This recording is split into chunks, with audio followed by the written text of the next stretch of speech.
Candace let her backpack fall to the floor with a thump the moment she got through her front door. She felt like she'd been lugging her textbooks around for 1,000,000 years, when she'd really only made it through her first day at school. She immediately headed for the stairs. She wanted to change out of her uniform right away. It fit perfectly, but somehow it still felt tight. Candace had her tie off before she walked into her bedroom, and it felt like she could breathe again. She sucked in a deep gulp of air as she pulled off her plaid skirt. She felt like hurling it onto the floor, but she hung it neatly in her closet, followed by her plain white blouse. Then she grabbed a pair of jeans and her favorite Camp Lakeview t-shirt. Wearing the shirt made her think of camp. Had she really just been there, swimming in the lake, going on moonlit hikes, eating hot dogs at cookouts? It was hard to believe. She sat down in front of her computer to check the camp blog. Maybe Brynn would post a message about her first day. Candace was curious to hear what Brynn thought about the Wilton Academy. She felt bad that she hadn't asked Brynn to sit at her table. But Brynn was so different from Candace's Wilton friends. They'd think she was weird. And Brynn would probably think they were weird right back.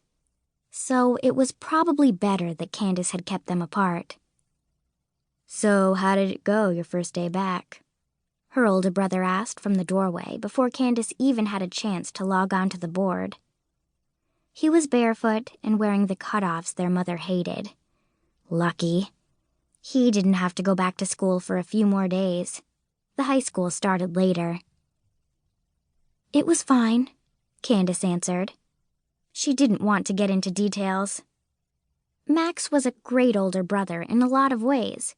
He was willing to drive her places, he made amazing pancakes, and he always knew about the coolest YouTube videos before anyone else. But Candace hated talking to Max about school. It was like he had a chip in his brain that Candace didn't. An accelerated learning chip. Her parents seemed to have it too. It's not like Candace wasn't good at school. She got A's in everything except math. But she had to really put in the hours. Max just seemed to sit in class and zap, the facts were downloaded. Max came into the room and plopped down on Candace's bed. "So what clubs are you signing up for this year?" "I'm still trying to decide on the right one," she answered. "A couple of my friends are doing debate. I think Rowan is going to do the science club." "Maybe you should go out for the mathletes," Max suggested. Candace shot him a sharp look. Was he making fun of her? He knew math was her worst subject. She had even needed to have a tutor last year. He didn't look like he was teasing.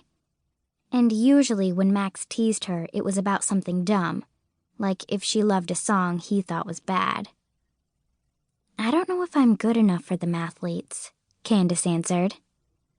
"That's the point. You join the mathletes, and you get in a couple of extra hours of math practice a week. You have friends in the group, right?" "I have friends in the group," Candace echoed.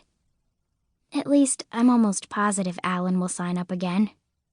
"I'm sure he would help you out if you joined," Max said. He stood up and started for the door, then turned around. "I almost forgot. I have a surprise for you." "A surprise for me?" Candace felt a grin spread across her face. "Yep. Let me at your computer," Max replied. Candace stood up and Max took her seat in front of the monitor. He tapped a few keys and a brightly colored grid filled the screen. "I made a study schedule for you," Max announced proudly. "I was making one for myself, and I thought you might want one too."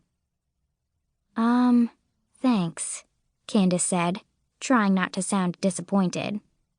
"I put you down for a couple of hours of math on Sundays, 'cause I know you need extra time on it," he explained. "But if you join the mathletes, you could probably cut that down to 1. I wasn't sure if Mom and Dad were getting you a tutor this year or not, so I didn't put that on the schedule." They said that we would decide in a few weeks, after I had time to see how the year was starting out for me, Candace told her brother. I'm feeling pretty good about it. But she wasn't feeling good at all, really. Her stomach seemed to have twisted itself into a figure 8. Day 1, and she was already completely stressed out.